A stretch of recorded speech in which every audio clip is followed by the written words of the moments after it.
This review of The Suicide Squad is going to be spoiler free, so yeah. The Suicide Squad is written and directed by James Gunn, and once again, Amanda Waller, she recruits a team of supervillains on a mission, this time on a search and destroy mission to an island named Corto Maltese. Some of the members of the team we've seen before, and also many new additions.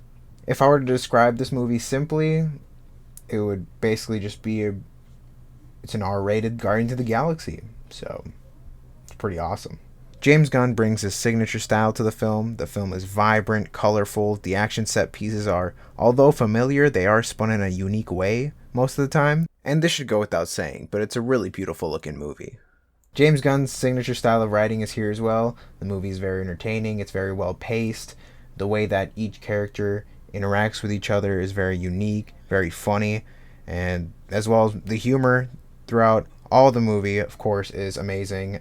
Most jokes land, and I found them mostly to be pretty hilarious. Some of the characters we've seen before make a return, such as Amanda Waller, played excellently once again by Viola Davis.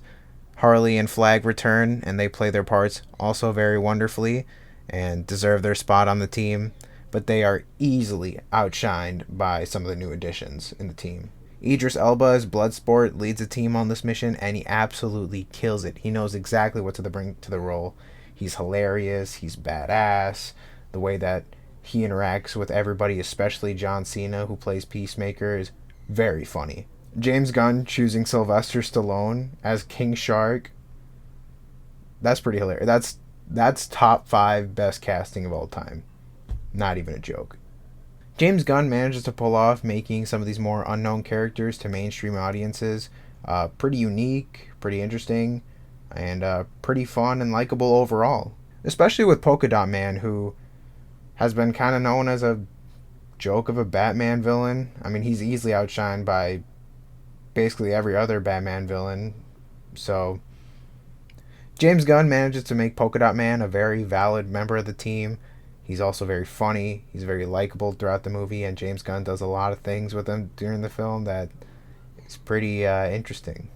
Alongside the humor and the action, there are very chill and laid-back moments during the movie where it's just the characters interacting with each other. They talk about multiple things, such as their personal lives and childhoods, and it made me invested in basically every character in this movie. During the last act, there is this kind of theme that's introduced, but there was no mention of it really beforehand. It wasn't really set up that well, and it's actually very quickly ditched during the last act that it just felt kind of useless and kind of just a little bit out of place. But that's really my only problem. Other than that, I really only have a couple nitpicks. Overall, this movie's a great time. It's probably one of my favorite, if not my favorite movie in the DCEU right now, and I recommend you go check it out. I'm going to give The Suicide Squad a 9.5 out of 10.